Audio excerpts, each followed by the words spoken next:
Mi afectuoso saludo a todas y todos y agradecer al señor obispo Gerardo Nieves por haber puesto en este trabajo y felicitarle también a los organizadores, a la iglesia, a la pastoral. eh, Tratar esta temática es muy complicada. Yo creo que la iglesia se puso en un ambiente muy difícil, eh, pues desde el ámbito del neoliberalismo, desde esta máquina destructora de la naturaleza, pues estarán viendo con mal ojo a la iglesia, porque allí la iglesia ya se vuelve como una especie de resistencia. Entonces, a felicitarle por ese trabajo de mucho riesgo, porque cuando alguien habla sobre el amor a la Pachamama, más bien entra en un campo de disputa. No es quien habla sobre la Pachamama no es un amigable, digamos, a la civilización, al progreso. Eh, yo quisiera decir que mi nombre es Juan Licachi, yo soy de la provincia de Chimborazo, catequista de la iglesia. Yo había trabajado mucho tiempo como catequista cuando el señor obispo Gerardo Nieves era vicario de aquí de la diócesis de Riobamba. Eh, pues yo quisiera empezar con datos empíricos, señalar que para el pueblo indígena la Pachamama es su madre, incluso para sembrar, para cosechar, hay que darle, de alimentar primero a la Pachamama para que luego nos dé de comer. Por ejemplo, mi abuelo, mis padres solían matar algunos cuisitos y los huesitos de la cabeza solían poner en las papas. Entonces, cuando yo le preguntaba del por qué esos rituales, no decía hoy digo esos rituales, pero el por qué ponen en los cuis, entonces decía que algún momento va a aparecer muchos cuis, muchos productos, pues realmente luego andaba buscando los cuisitos cuando ya producieron las papas, cuando ya tocaba cosechar las papas, entonces, pero no encontramos cuis. Entonces, luego entendí que era más bien, en Quichua decimos camari, era una especie de pedido, era una especie de regalo, de ofrenda a la Pachamama, pues no solo producía allí las papas, sino que también para los mismos cuis aparecían allí las, las hierbas. Entonces, yo creo que lo que dice en la Biblia y lo que decimos las poblaciones indígenas, no solamente desde las poblaciones andinas, concuerda en esto del amor a la Pachamama. Solo estoy recordando, por ejemplo, la tierra, cuando algún momento Isaías dijo, la tierra está de duelo, la tierra ha sido profanada. Eso gritaba el profeta Isaías. Y si no me creen, podemos revisar en Isaías capítulo 24 verso 5. Entonces, este mismo grito, este mismo clamor, es el de los indígenas también, cuando luchamos contra los conquistadores, contra los explotadores, contra los profanadores de la tierra, de la madre naturaleza. Entonces aquí concordamos con la lógica propuesta desde la Biblia y con la cosmovisión o como con la filosofía indígena.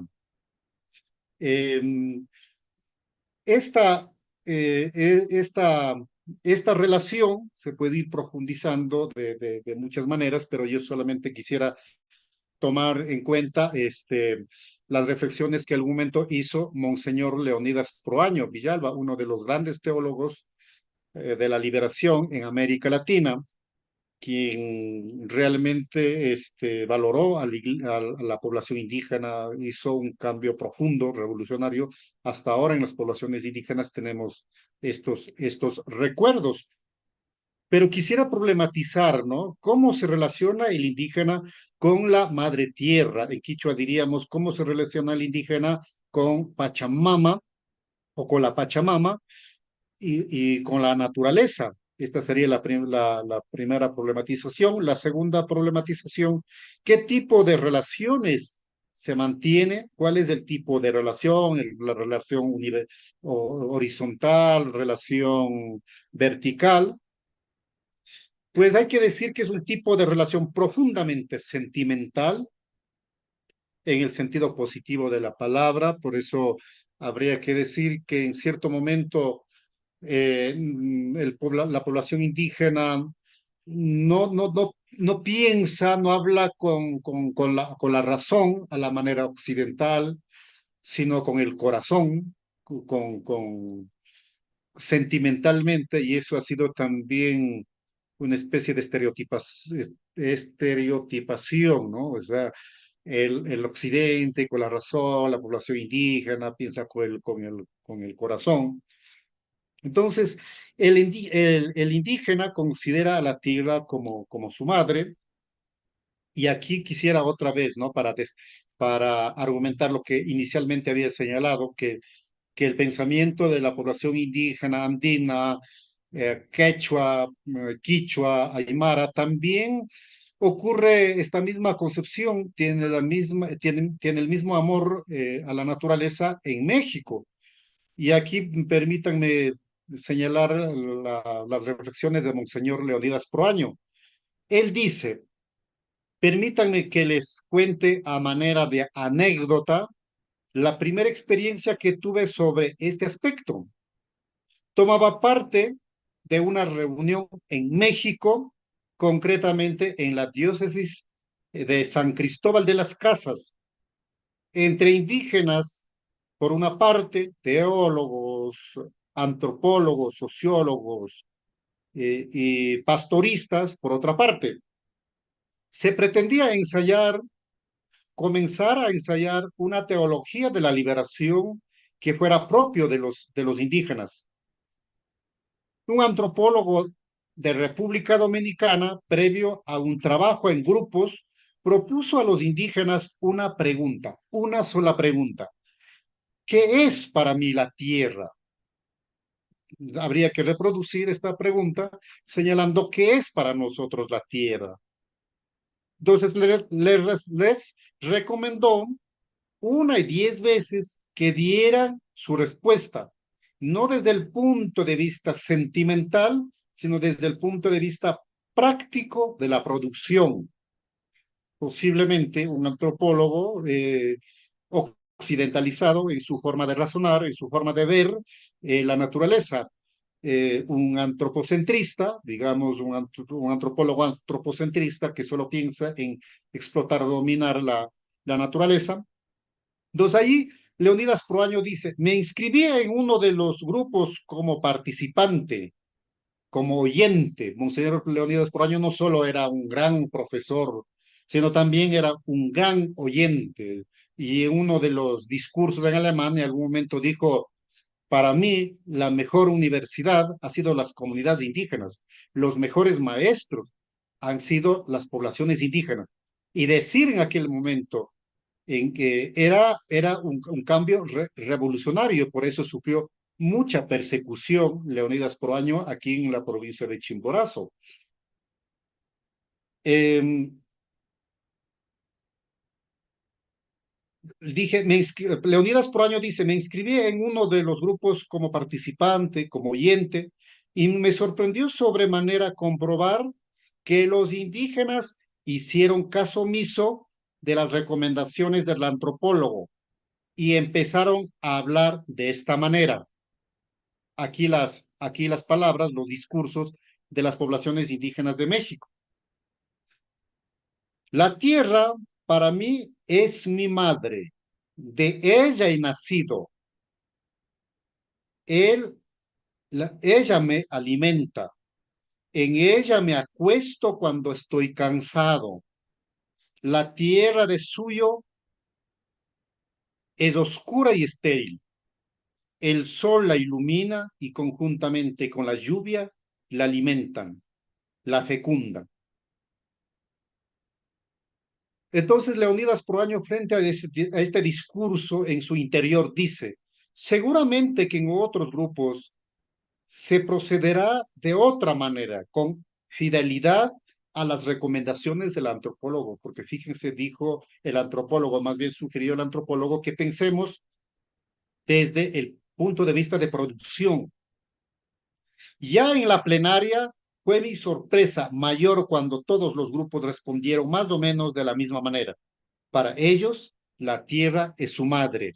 Para las poblaciones indígenas, sea de México, de Guatemala, de Bolivia, de Perú, de Ecuador, de Chimborazo, la tierra es nuestra madre. Debería ser considerada en este mismo sentido, pues cuando las poblaciones indígenas hablamos de la tierra, de la Pachamama como nuestra madre, parecería que es un problema de los indígenas, no una alternativa de los indígenas. Debería ser más bien una alternativa, una nueva forma de vivir de todas las poblaciones, de todos los ciudadanos del mundo. Y para terminar, porque creo que va a pasar un minuto, yo creo que no solo habría que pensar en esto de la Pachamama, reflexionar sobre la Pachamama. Habría que pensar también lo que dijo Paulo Freire, Leonidas Proaño. Hay que ir concientizando. Se necesita conciencialización o concientización para no ser asesinos de la madre tierra, porque algún momento, como el filósofo Friedrich Nietzsche dijo, Dios ha muerto, pues lamentablemente algún momento nuestros hijos dirán, la Pachamama se ha muerto, porque en este momento estamos matando a la Pachamama, le estamos agonizando a la Pachamama, y será muy difícil resucitar a la Pachamama. La humanidad es muy cruel, en algún momento mató a Jesús, pues ahora queremos matar a la naturaleza, a la madre tierra. Habría que decir que la Virgen María es parte de la madre tierra. Entonces habría que trabajar en la conciencialización desde la iglesia, desde las instituciones educativas, para no pensar en el tener, sino en el ser. Pensar en no en bienes materiales, porque el pensamiento adicto, el pensamiento enamorado en los bienes materiales, pues no les importará a la madre naturaleza. Muchas gracias por este espacio.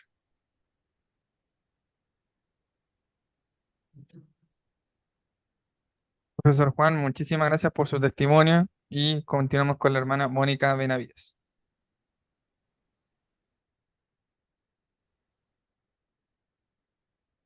Hermana Mónica, creo que está por ahí. Aprovechando de recordarles a todos aquellos que deseen tomar Buenas la tardes, palabra. Ay, sí.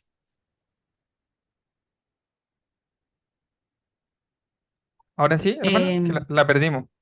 muy bien.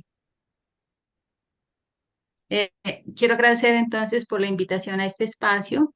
Yo, como mujer andina, voy a hablar del tejido, porque para nosotros, pues, es importante los tejidos. Pienso que no solo como andinos, sino en general como pueblos latinoamericanos, como el mundo que conozco es el mundo andino, hablaré desde ese mundo.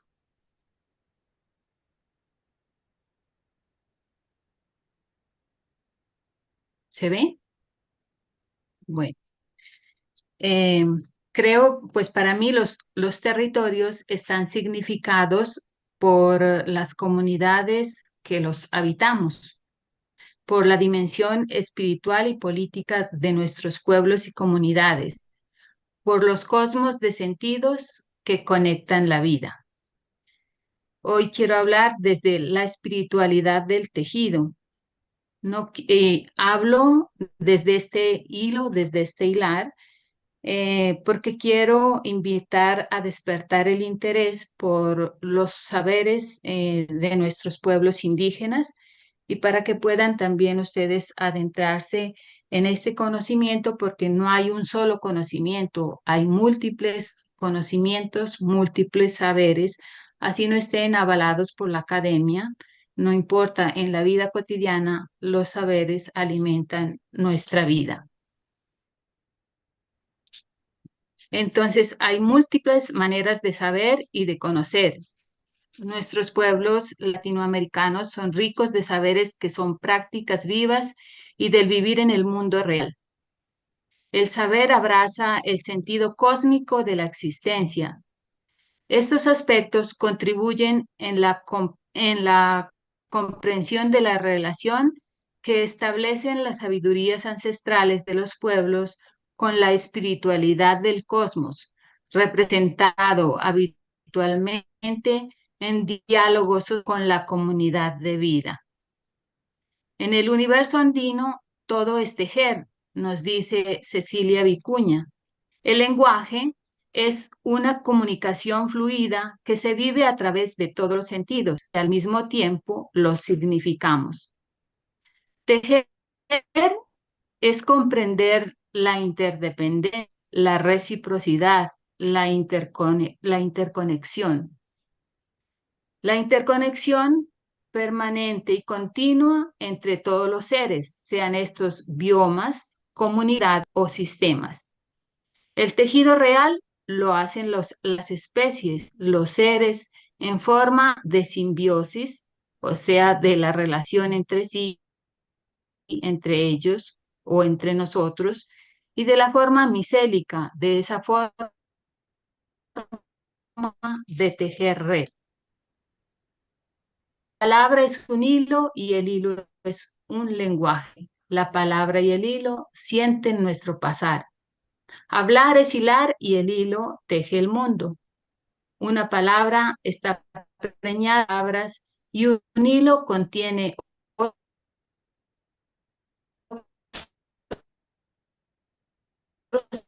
hilos en su interior, lo que nos une, la fibra inmortal, lo que nos trasciende, la espiritualidad. La palabra y el hilo son el corazón de la comunidad. La tejedora ve su fibra como la poeta su palabra. La tejedora está leyendo y escribiendo a la vez un texto que la comunidad sabe leer.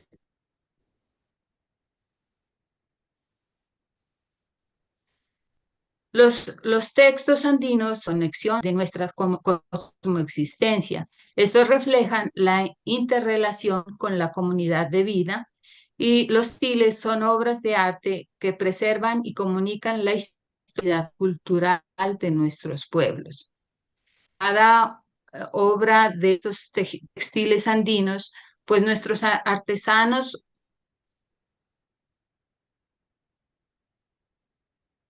llenas de simbolismo y cada patrón con su color, con su diseño, cuenta una historia, nuestra espiritualidad, nuestra identidad única. Y es a través de los tejidos que se va pasando también nuestra herencia, nuestra memoria a las próximas generaciones.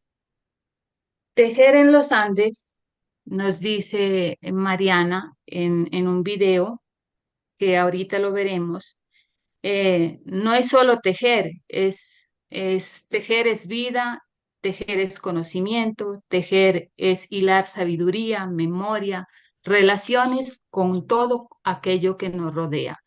Nosotros comprendemos nuestra manera de estar en el mundo, de situar y de vivir a través del tejido y con ello nos sentimos un solo cuerpo con toda la existencia. Vemos el video.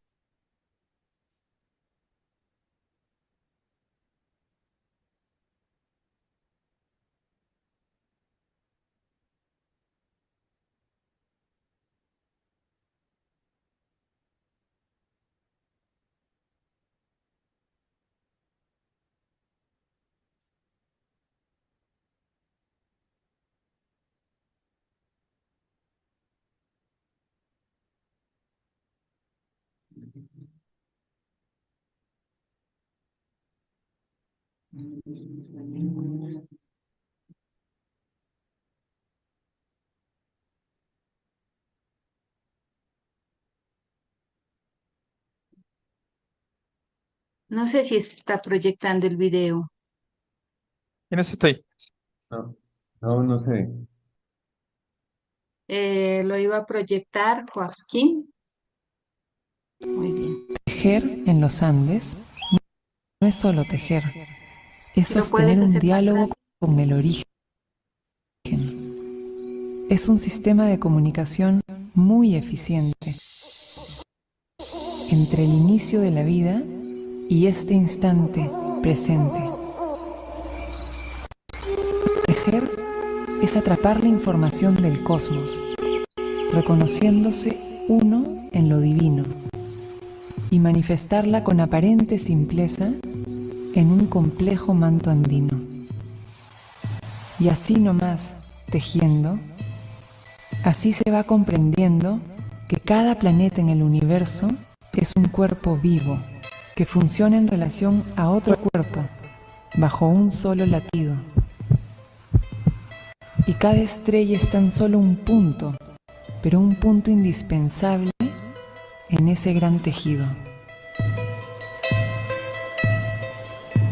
Y así nomás tejiendo, así se va comprendiendo que un árbol no es solo un árbol, es un eje que se ancla en la tierra y se proyecta hacia el cielo.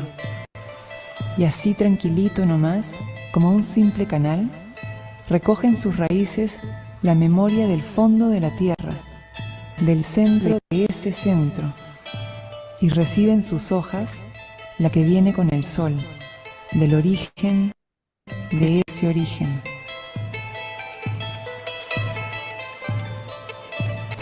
Para tejer, que no solo es tejer, las mujeres andinas se amarran al árbol desde su centro, como quien se conecta a través de un cordón umbilical a esa memoria ancestral. Los hilos de urdimbre son como venas que irrigan al vientre, y en la trama se va plasmando, con infinita paciencia, esos miles de años de abstracción que forman parte de su genética y su conciencia. Los símbolos de los mantos, que no son solo símbolos del azar, condensan conceptos universales con absoluta precisión, una ciencia geométrica que se funde con el arte en constante integración. En cada tejido se descubre el sueño de un pueblo que ancla su identidad en sus vestimentas.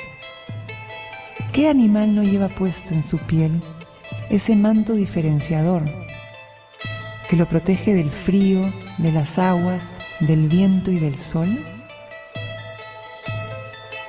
Pero los mantos andinos protegen más allá de los humores del clima. Ellos cubren los cuerpos de conocimiento y protegen del peligro más temido por cualquier pueblo consciente, que es el peligro al olvido. Gracias.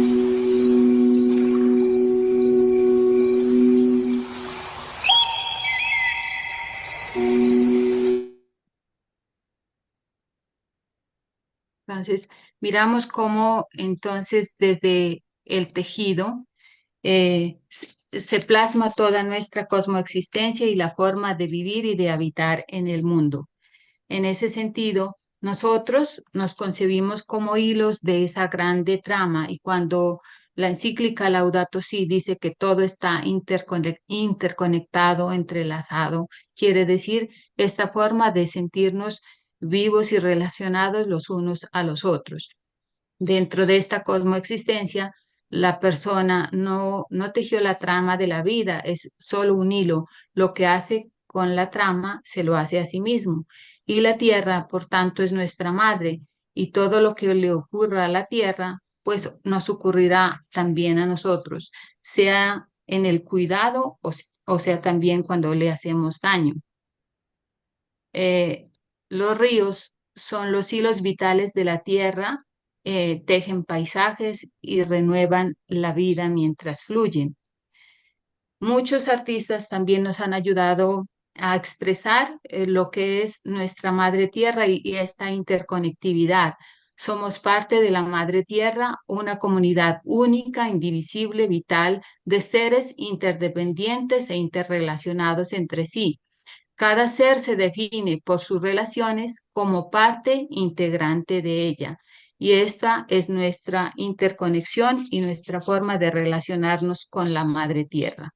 Ella, por tanto, es un ser vivo, biodiverso, un sujeto, más no un objeto. La Madre Tierra es el lugar sagrado de la vida donde se entrelazan las existencias en armonía. Y esta obra es obra de Jafet Gómez. Y hay otra obra de Miguel Hachén donde simboliza también toda esta interconectividad entre formas humanas, la fauna, la flora, donde nos complementamos los unos a los otros, no, y donde hay una relación estrecha entre la Madre Tierra y cada uno de los seres vivos que en ella habitan. En nuestro buen vivir, Elvira Espejo nos dice que es importante la crianza mutua que genera conectividad y cuidado entre todos los seres. En las comunidades no hay una racionalidad jerarquizada, sino estas palabras y conceptos que usamos, leer con los dedos, leer con el cuerpo o razonar con la sensibilidad del cuerpo, de los pies, es la interconectividad de sentir y pensar, no se pueden separar. El sentir y el pensar están juntos en el sentipensante. Entonces, hoy es importante como no decir que es importante solo la racionalidad o el corazonar, sino es importante articular porque la misma naturaleza nos invita a articularnos y a tejernos redes los unos a los otros. Creo que hoy los conocimientos es importante que se pongan sobre esa misma mesa y sean también sinodales. Un conocimiento no puede eliminar al otro. Entre todos los conocimientos formamos nuevos conocimientos que nos ayudan a caminar juntos. Habitar el territorio, entonces, es tejer con historias cotidianas e hilvanarlo con nuestros seres, con nuestros saberes y sabores, hasta volverse un cuerpo sociopolítico, un cuerpo que se acuerpa con el movimiento, con la lucha, con la contemplación por la sostenibilidad de la vida y por el buen vivir de los pueblos. Habitar el territorio es la pasión que tenemos los pueblos por ese habitar, por ese lugar donde estamos, porque como lo dije anteriormente, son lugares sagrados, y por el legado de nuestros pueblos y culturas. Entonces, entre todos nosotros entrelazamos hilos de la vida para transformar nuestra historia. Y la espiritualidad para nuestros pueblos es la forma más elevada de conciencia política. La política se torna espiritual cuando hace de la existencia el horizonte y se plantean no solo transformaciones sociales y estructurales, sino sobre todo transforman nuestras subjetividades, decoloniza el ser y se plantea un horizonte civilizatorio y de existencia diferente que apuntala la vida. La espiritualidad es una forma de construir sentido en los caminos del vivir. Consiste en formas distintas de sentir, de pensar, de hablar y de actuar en el mundo y en la vida.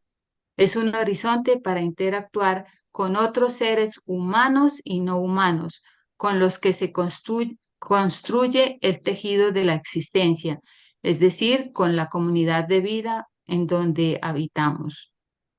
Y así los pueblos andinos nos consideramos tejedores de vida. Muchísimas gracias.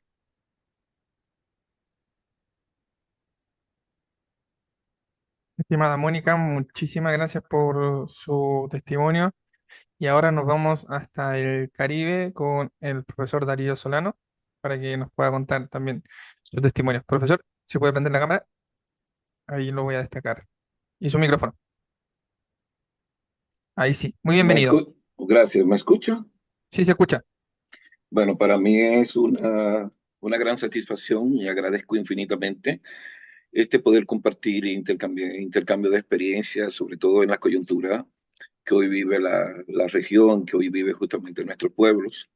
Y hablar desde el Caribe tiene también una particularidad, y mucho más significado también desde una perspectiva afrodescendiente. Y tomo de referencia también a la fecha y uno de los aspectos fundamentales por los cuales se convoca esta actividad de intercambio de saberes, desde una perspectiva de un posicionamiento de ver la academia mucho más hacia allá que el centro de conocimiento occidental, y más bien desde una perspectiva de descolonizar todo lo que es un pensamiento que se ha tratado de imponer sobre la base de un proyecto político de dominación y de una perspectiva ideológica.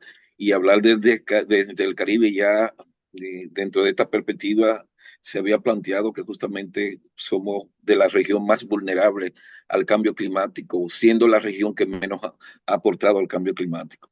Y volviendo a esa visión que se ha estado insistiendo y que toma como un referente fundamental esta convocatoria desde los pueblos indígenas. En el caso del Caribe, hoy nosotros nos preguntamos cómo ese proceso de colonización justamente diezmó, mató a los pueblos originarios, y cómo también en ese mismo marco, como decía uno de nuestros expositores, en qué medida también esos desafíos encarnan una nueva espiritualidad y convoca a la iglesia a resituar todo lo que fue el acompañamiento, la complicidad con todo ese periodo colonial, donde en el Caribe nosotros tuvimos la amarga realidad que los indígenas vivos se convirtieron en cristianos muertos, y que hoy justamente la égira, esa situación conllevó a la demanda de fuerza de trabajo de los pueblos y culturas africanas que fueron forzada, de la migración más forzosa, y que hoy se reconoce que la trata de africanos para ser esclavizados en las Américas y lo que fue la esclavización constituye un crimen de lesa humanidad. El tema del extractivismo ha sido producto de la continuidad de un modelo colonial, porque justamente el extractivismo, el oro, esa misión del oro de la minería que se encontraba en el Caribe, fue la que conllevó este brutal exterminio de lo que fueron las poblaciones originarias. Entonces, hoy en día todavía ese proceso se manifiesta, y de decirlo de una perspectiva afrodescendiente tiene también unas nuevas dimensiones, en función de que uno de los elementos que se instituyó como dentro del marco de la institucionalidad, dentro del marco de lo que es esa visión hegemónica en América Latina y el Caribe, ha sido el tema de la vigencia aún del colonialismo, y que se manifiesta desde una perspectiva de racismo, de ese racismo estructural, y que ha conllevado justamente que más de 200 millones de seres humanos que nos reconocemos como afrodescendientes en América Latina y el Caribe, siendo alrededor de un 22% de la población en general, el rostro de la pobreza justamente tenga esa caracterización. ¿Qué dentro del marco de esa espiritualidad, de esa lucha, de esos procesos de enseñanza, ha sido esos niveles de resistencia en función de una dimensión cultural, de una dimensión espiritual, de una relación con los bienes naturales, pero además de eso, de la conformación de la vida? Nosotros decimos que los territorios nuestros, es el espacio vital donde crece la vida, donde se recrean los procesos de resistencia, los procesos de aprendizaje, de enseñanza, y que justamente nuestra comunidad ha mantenido durante siglos unos momentos de resistencia. Y al mismo tiempo de que si hoy se reconoce que la esclavitud y la trata de personas desde África constituyó un crimen de lesa humanidad, hoy nuestros pueblos están planteando las reparaciones históricas, reparaciones espirituales, reparaciones morales, reparaciones materiales, reparaciones ambientales, porque justamente el diseño de lo que ha sido ese modelo neoliberal que hoy oprime permanentemente a nuestro pueblo ha sido sobre la base de una acumulación originaria desde la perspectiva de la explotación de los recursos en nuestro territorio. En el caso dominicano y todo el Caribe, vivimos en un modelo de desarrollo que prácticamente es una imposición y que solo brinda servicio. Y es a partir de ahí que el extractivismo encuentra un espacio de carnada para nuestros territorios. A partir de lo que fue la pandemia de la COVID, donde todo se paralizó, sin embargo, para los procesos de recuperación económica, los que nos plantearon los poderes fácticos era que era necesario establecer un modelo de desarrollo fundamentado en el extractivismo, en este caso la minería. O sea, en República Dominicana y gran parte de la isla, lo que se planteó para este proceso de recuperación fue la expansión de la megaminería.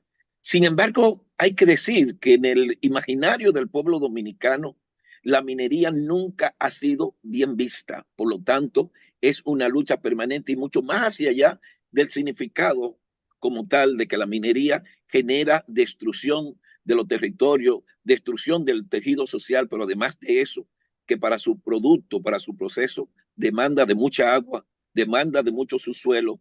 Hay un elemento fundamental que el modelo de desarrollo impuesto desde el poder ha encontrado la resistencia de las comunidades. Debo decir que en este momento gran parte de las cuencas hidrográficas más importantes del país están concesionadas a una minera. La mayoría de las mineras que tienen presencia en la República Dominicana son de origen de capital canadiense. Pero a partir de ahí, las comunidades han sido permanentes esos procesos de resistencia que le han hecho, yo digo, en este proceso de acompañamiento, la vida imposible a este proyecto, en el sentido de que ninguno de la licencia que ameritan las mineras, las comunidades no dan la licencia social. O sea, ese proceso de lo que es la consulta de buena fe dentro del marco de las comunidades dominicanas, no hay licencia ambiental, independientemente de que hay un diseño para contrarrestar lo que son las falsas soluciones, que es lo que nos han estado planteando los gobiernos y los sectores de poder, que la minería, el extractivismo, es una solución para el desarrollo. Sin embargo, lo que se ha visto es que hay una lógica dentro del marco neoliberal de que los beneficios como tal se privatizan y las pérdidas se socializan con las comunidades. Entonces, ¿cuál ha sido este proceso de resistencia que ha tenido diversas formas de expresiones, de vigilia, caminata, de construcción de redes con otras comunidades? Es que tan pronto reconocemos que hay una licencia ambiental desde el gobierno para una minera, es que las comunidades puedan conocer, o sea, ver las imágenes de otras comunidades donde se han desarrollado proyectos mineros para que vean cómo quedan destruidas los territorios. En este caso, una de las mineras que es incluso más grande del mundo, que es la Barrigold, tiene un proyecto, que uno de los más grandes de América Latina, que en una comunidad se llama Pueblo Viejo Cotuí, donde han destruido a esa comunidad, pero además de eso, las consecuencias sociales, porque desplazan a grandes comunidades y sobre todo le engañan. En los últimos 2 años, la Barrigold ha querido expandir hacia otro territorio que le llaman Yamasá, supuestamente por la necesidad de construir una presa de cola. La presa de cola es donde se almacenan todo lo que son los sedimentos que deje este proceso, que recordemos que incluso para extraer el oro se utilizan químicos que son desfavorables para el medio ambiente y para la salud de la gente. En este momento en la comunidad de Cotuí hay alrededor de más de 400 familias que tienen que ser reubicadas y permanentemente lo que se le plantean son soluciones falsas y no se da al trate, no se resuelve definitivamente para que estas comunidades puedan estar ubicadas en un lugar donde puedan seguir también con sus tradiciones culturales de lo que es la producción agrícola. Con la Barrigold ha sido también en esta experiencia de movilización donde también hemos entrelazado procesos de solidaridad con comunidades en resistencia en Canadá y que también denuncia ante el defensor del pueblo, porque se supone que dentro del marco de lo que son las políticas de las transnacionales canadienses, uno de los aspectos que se le exige es el respeto de los derechos humanos. Sin embargo, con la complicidad de los gobiernos locales con los gobiernos nacionales, estas transnacionales bajo ninguna circunstancia respetan esos procesos. En este momento también hay otro proyecto que ha generado una gran respuesta de la comunidad, y es una zona que está en San Juan de la Maguana, en el suroeste del país, como también en la línea fronteriza en el noroeste, en Dajabón, donde esto implica de que esta expansión de la mega minería no solamente ve la oportunidad en República Dominicana, sino también abusar del territorio haitiano dentro del marco de lo que es la vulnerabilidad en términos de inestabilidad política que vive Haití. O sea, que es un proyecto de una gran amplitud, porque se está generando sobre la base de que este es el único mecanismo que tiene el país para hacer todos los procesos de recuperación económica, conjuntamente con otras dinámicas económicas que no dependen de la producción local. En el caso dominicano, que tiene mucho que ver con lo que es el turismo y lo que es las remesas de los dominicanos en el exterior. En este marco en que el mundo estamos viviendo una emergencia climática, donde hay tres aspectos fundamentales que tienen que ver los efectos del cambio climático, cómo afectan a las comunidades en el Caribe, con todo lo que es la destrucción permanente. Incluso en este momento estamos en una alerta de huracán, y los efectos frente a las comunidades afrodescendientes tienen múltiples aspectos, porque además de sufrir de lo que es la discriminación del racismo estructural, viven en zonas sumamente vulnerabilizadas en términos de lo que son los impactos del cambio climático. Pero de esa misma forma también se manifiesta lo que son las pérdidas de biodiversidad. O sea, de cómo en este momento, donde estamos viviendo una crisis climática y hay compromisos internacionales desde los gobiernos, sin embargo, hay un discurso planteado, hay un discurso de compromiso internacional, de planeamiento, pero eso no pasa de ser de un marco de demagogia y de un marco de muchas veces de diplomacia ambiental, como nosotros decimos. Y todo eso está sobre la base de un proceso de plantear falsas soluciones. Nosotros decimos que en este momento la movilización de las comunidades en los territorios para su defensa es el arma fundamental de que cuentan nuestras comunidades. Y reitero, dentro del marco de la concepción de la memoria dominicana, la minería no es bien vista por lo que ha sido históricamente, lo que ha constituido, y que el elemento fundamental es que, independientemente de que se van a compartir los supuestos beneficios, a las comunidades solamente le quedan los efectos de todo la contaminación, la destrucción, cómo se pierden los espacios, cómo se afectan las cuencas hidrográficas y el manejo inadecuado de todo lo que es la gestión ambiental en esa comunidad. Entonces, este acompañamiento va a implicar a la construcción de redes donde se hace también desde una perspectiva, para utilizar una palabra de Pedro Casaldáliga, desde lo macroecuménico. O sea, donde el diálogo de los movimientos sociales, la iglesia, los grupos de jóvenes interactúan para resistir justamente a lo que son estas demandas. En los últimos tiempos debo decir que tenemos una experiencia de lo que fue una comunidad de Yamasá, donde la Barrigol tenía previsto hacer esa presa de cola, y que la comunidad, conjuntamente con sectores externos, se han movilizado y han mantenido distintas formas de lucha hasta que el gobierno se vio en la obligación del mismo presidente de la República desistir del proyecto de que esa presa de cola se iba a instalar en la comunidad de Yamasá. Pero todo este proceso ha tenido represalia de cómo los derechos humanos, la criminalización de las protestas también ha estado por el medio. Pero lo fundamental en este momento también es como esa pedagogía, esos procesos, esas lecciones de nuevos aprendizajes desde los sectores populares. Entonces, es muy importante, como aquí estamos hablando de enseñanza, como está hablando de academia, de que hay una dimensión académica en función de las luchas sociales y comunitarias, donde cada vez se reconocen distintas formas de cómo crear esos mecanismos de solidaridad, pero sobre todo la defensa al territorio.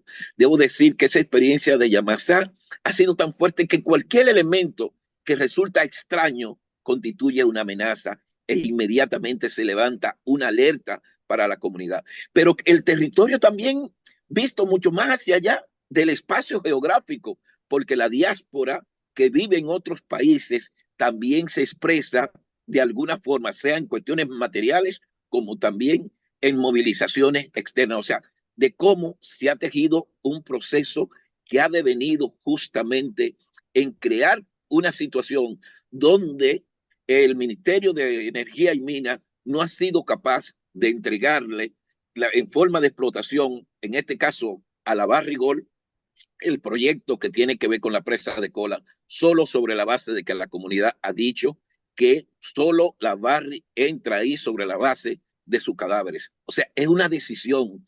Y debo decir que son gente que vienen de estratos humildes y que defienden incluso la soberanía alimentaria. O sea, Monteplata, en esa comunidad nacen toda una serie de ríos importantes para el país, pero también hay una agricultura agroecológica, en este caso el cacao, que es parte del orgullo de esa comunidad. Entonces, lo que vemos ahí es de cómo el territorio y la gente guardan una relación biocultural, o sea, de cómo el sentido de pertenencia se va construyendo y cómo también hay un enfrentamiento entre dos modelos de producción, ese modelo capitalista frente a lo que es un modelo de desarrollo comunitario, con una relación más armónica con los bienes naturales. O sea, de que las comunidades pierden en la medida de que permiten que este capital internacional entre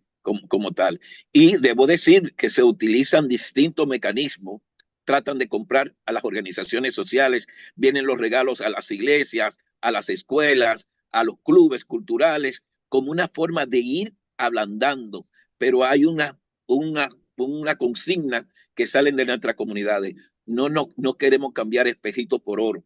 O sea, cuando hablan de espejitos por oro es como para recalcar y recuperar aquel proceso de colonización, de cómo fue la relación entre colonizadores y colonizados. Y los procesos de resistencia se viven desarrollando permanentemente, y las redes, claro, es una situación que crea incertidumbre, porque vuelvo y reitero, la mayoría de las cuencas hidrográficas del país están concesionadas a una empresa minera, y que esta empresa, lo que es la expansión de la minería y la expansión del turismo, ponen en peligro, en riesgo, todo lo que son las áreas protegidas, cuando en este momento nuestros países están hablando de compromisos internacionales frente al cambio climático, y sobre todo ahora cuando hablamos de biodiversidad, a lo que está relacionado con la COP16 que tiene que desarrollarse en Colombia, y que yo aprovecho también este espacio porque desde la perspectiva afrodescendiente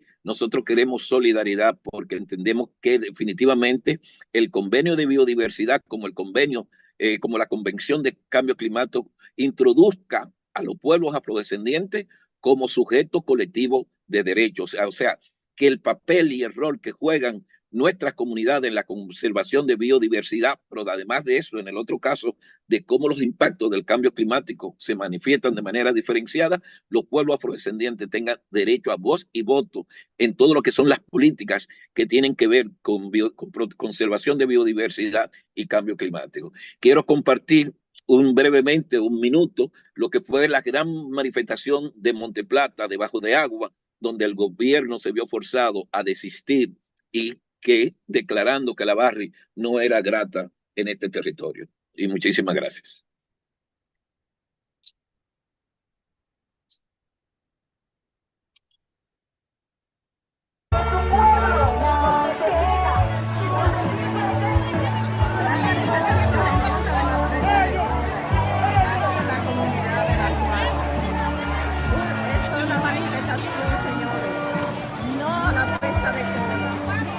Defendemos nuestros recursos naturales.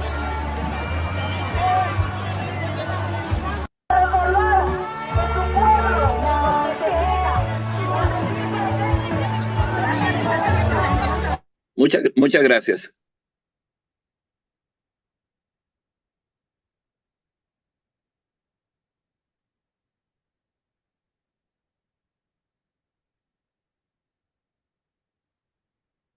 Bueno, muchas gracias a nuestra hermana, a nuestro hermano Darío, y un poco en esa lógica de la sabiduría que nos llega de las resistencias afrodescendientes.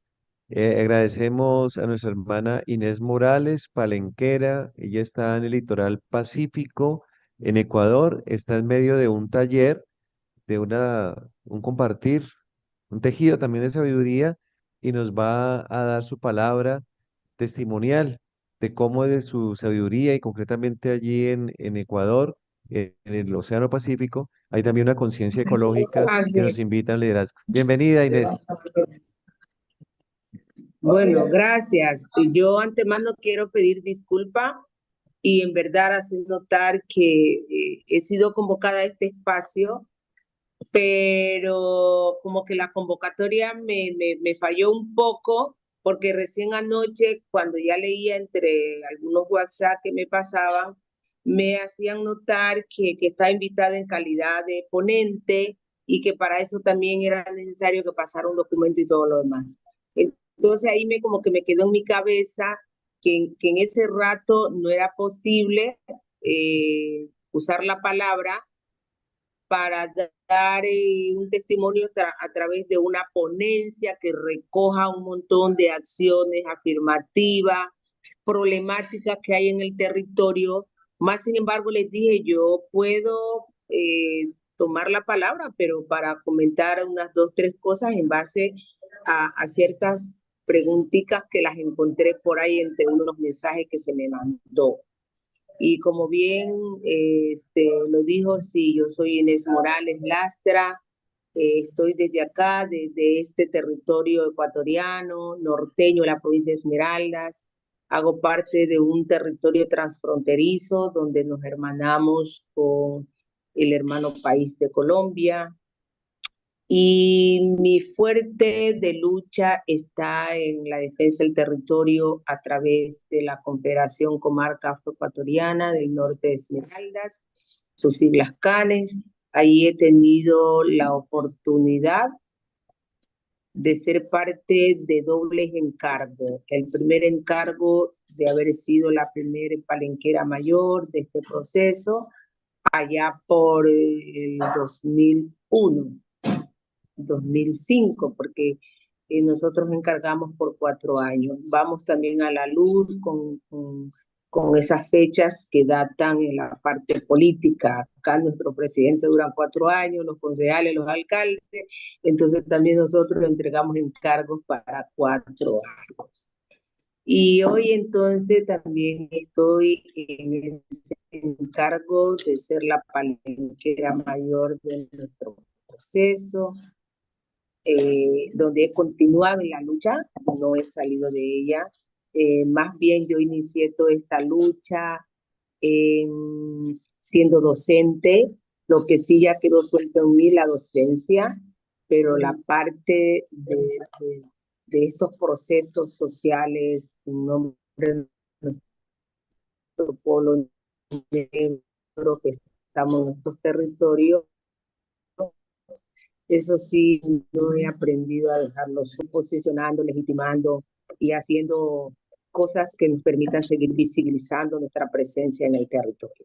Y entonces, agradecido en nombre del proceso de la comarca y poder conversar con ustedes estas 3 cosas que se me había solicitado por WhatsApp.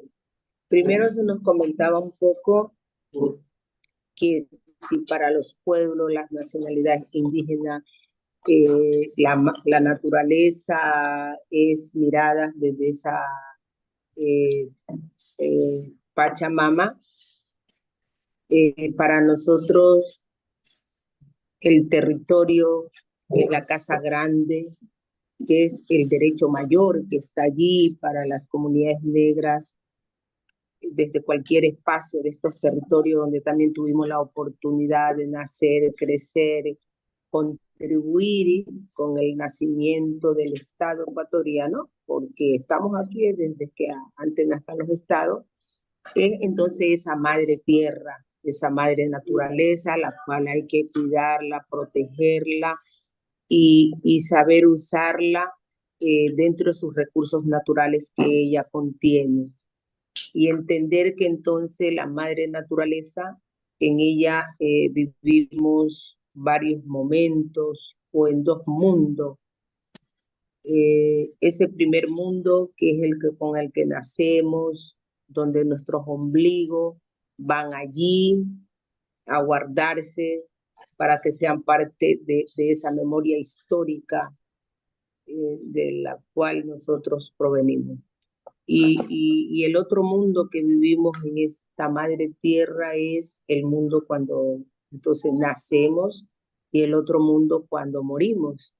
Y cuando nosotros morimos, que nuestros cuerpos descansan en esa parte profunda de esta madre naturaleza, necesitamos algunas cosas claves e importantes para poder hacer que nuestro descanso eterno siga siendo armónico, siga siendo en una relación con la madre naturaleza. Por eso nuestros mayores antes no aceptaban y no permitían el entierro en bóveda, sino que decían, yo soy hecho de tierra y mi cuerpo tiene que descansar bajo la tierra.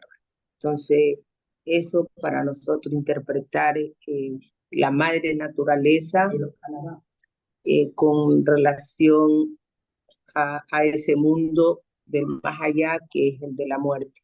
Y también entonces para nosotros esa madre naturaleza que va acompañada con ese respeto, con esa forma de interpretación cultural, va con el canto, ¿no? El canto para la vida y el canto también para la muerte. El canto para la vida, los arrullos, y el canto para la muerte, los alabados.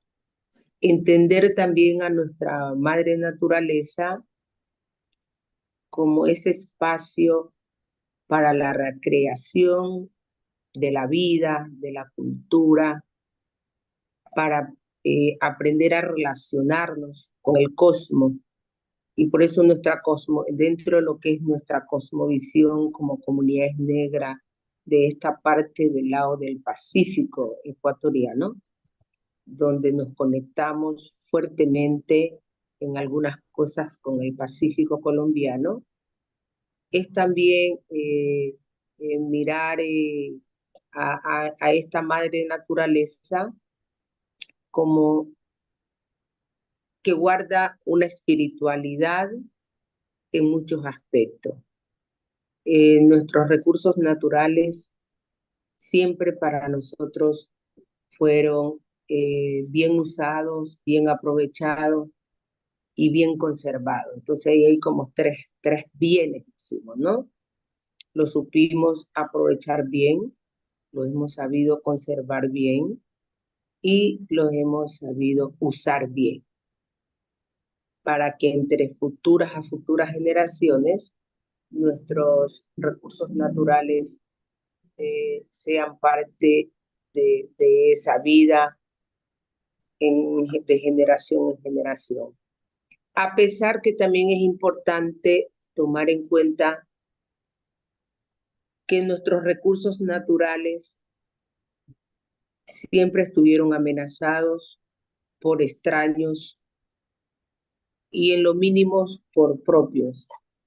Hay una parte dentro de la filosofía de nuestros mayores cuando decimos que en el caso de la provincia Esmeraldas, nuestra provincia verde, porque Dios nos puso aquí para que cuidemos de esa madre naturaleza con esos recursos naturales. Sin embargo, nuestros recursos naturales, después de tantos años de haber sido cuidados, usados y conservados por las propias comunidades, llegan a nuestros territorios políticas que no no van acorde entonces a nuestros intereses. Y tenemos una experiencia que data desde 1830, cuando nuestros recursos naturales fueron entregados para el pago de la deuda de la independencia. Por ejemplo, es una experiencia gravísima y que afectó mucho a los recursos naturales cuando estamos hablando de hace más de 200 años, y que todavía los efectos de esa destrucción que se provocó en aquel entonces, vamos sumando las situaciones que ahora nos están pasando. No podemos negar de que nosotros desde las comunidades también hicimos uso de estos recursos naturales para condicionar nuestras vidas. Eso es correcto, pero en términos de saberlos usar y aprovechar. Pero entonces el tiempo nos dio la razón que mientras que nosotros cuidábamos, mientras que nuestros mayores conservaban, las decisiones políticas venían por encima de ellos para provocarle afectaciones mediante usos indiscriminados de nuestros recursos naturales. Por ejemplo, las grandes empresas madereras que se asentaron en estos territorios allá por las décadas de los 90, nos llegó las empresas palmacultoras, palmaceiteras, que fueron provocando la pérdida de mucho territorio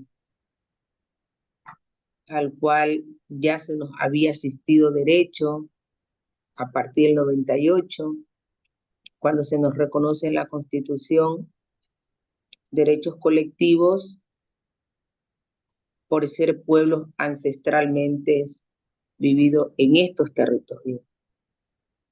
Y lo más interesante, cuando también en el 94, con nuestra participación, nuestras demandas como pueblo de ascendencia africana, como pueblo afroecuatoriano, se nos garantizó el derecho a la titulación de tierras para uso colectivo. Entonces, eso nos garantizó dar garantía a nuestras comunidades en materia de titulación de tierras para uso colectivo.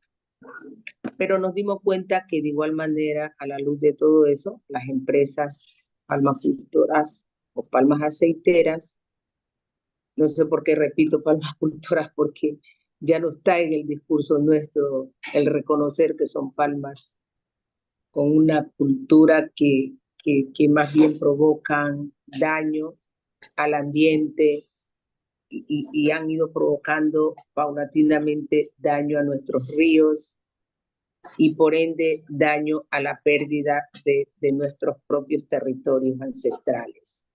Y entonces estas palmas aceiteras, con el aval del propio gobierno, se dieron el lujo de tomar tierras y hoy ese territorio, nuestro territorio, está casi invadido por la presencia de estas grandes empresas. Luego seguirles contando un poco que la experiencia de estos problemas en tiempos reales que hemos ido viviendo hacia nuestra madre tierra, nos llegan las empresas mineras que también pues han ido provocando fuertemente contaminaciones en nuestros ríos por las malas prácticas en esta actividad.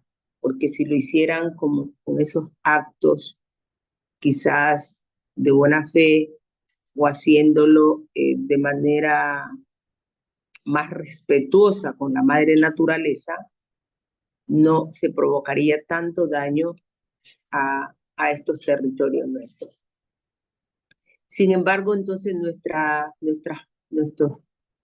luchas, nuestra demanda ante el Estado ecuatoriano ha sido de que se exija a estas empresas que están en nuestros territorios el uso adecuado y conforme a la ley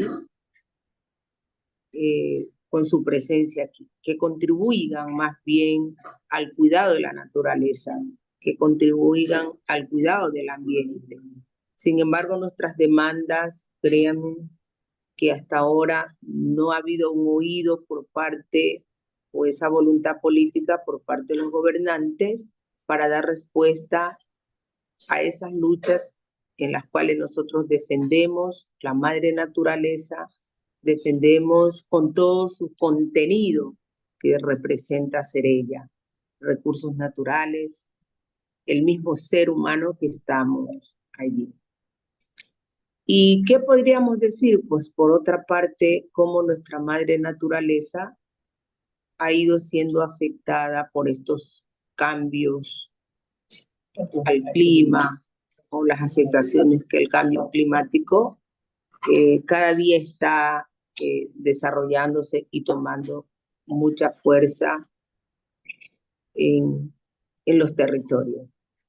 Entonces sabemos que el cambio climático, entre sus afectaciones, fuertes inundaciones, sequía, baja la producción de la soberanía alimentaria. Y podría comentarles un poco que entonces para atender estos desafíos de las afectaciones del cambio climático y en la búsqueda de nuestra lucha para darle atención a nuestras comunidades, hemos direccionado demandas tanto al Estado ecuatoriano como la búsqueda de buscar una medida de adaptación y mitigación al cambio climático con organismos de cooperación internacional. Y nos ha dado muy buenos resultados en esa parte. Cuando hemos logrado juntarnos con la cooperación internacional y hemos ido aplicando algunas acciones o actividades que ayuden a la adaptación y mitigación del cambio climático. Esa es una experiencia muy exitosa que desde las comunidades negras que estamos en este territorio transfronterizo, a través de nuestro proceso organizativo, hemos logrado avanzar en el desarrollo de actividades que están promoviendo entonces medidas de adaptación y de mitigación al cambio climático.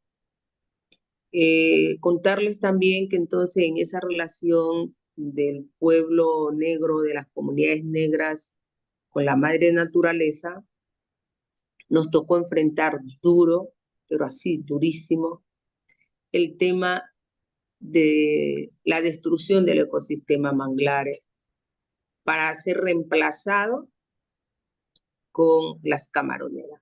Eso fue una lucha ya entre el 90 hasta el 2002. Y nuestra lucha dio como resultado muy positivo retirar las camaroneras que estaban ya haciendo presencia en nuestro territorio y aquellas que buscaban seguir haciendo presencia para la producción de su camarón en piscinas, pero sin mirar que ese ecosistema manglares estaba allí porque nosotros lo habíamos cuidado, porque los negros y negras estábamos allí y por eso históricamente veníamos compartiendo con él. Ahora que nosotros entonces estamos en todo este trabajo de mitigación al cambio climático, porque a falta de que esas 90, 200 hectáreas de áreas del manglar fueron destruidas a consecuencia de construcción de camaronera, nuestro trabajo entonces ha sido, con estos aliados estratégicos, la restauración de estas áreas de manglar, reforestación de estas áreas de manglar, y eso es un trabajo muy interesante. Y bueno, también contarles que nuestra lucha para alcanzar definitivamente que las camaroneras no visiten nuestro territorio, no destruyan nuestro territorio, logramos en el 2005 la declaración de una reserva importantísima que le llamamos Reserva Mataje Cayapa. Y justificando que estamos en un área donde existen los manglares más altos del mundo. Justificamos también que en la parte de los humedales encontramos ese manglar raizal, el cual pues es importante no solamente para quienes vivimos bajo la sombra de él, sino que para el resto de la nación y del mundo entero. Entonces, esa reserva es como producto de nuestra lucha. Y eso fue un trabajo que nosotros siempre estamos diciendo, hemos ganado, estamos aquí Muchas porque gracias. verdaderamente, y si no tuviéramos, de pronto no esté. Muchas gracias, Y Inés. bueno, y de allí se nos hacía otra preguntita, pero se me parece que he cubierto las 3 preguntas. Sí, sí, ¿Cómo llamar excelente, a la ¿no? naturaleza? Madre Sí, tierra para excelente, muy nosotros, bien. sí. Con No, el muchas creador, gracias, ¿cómo Inés. nos encontramos?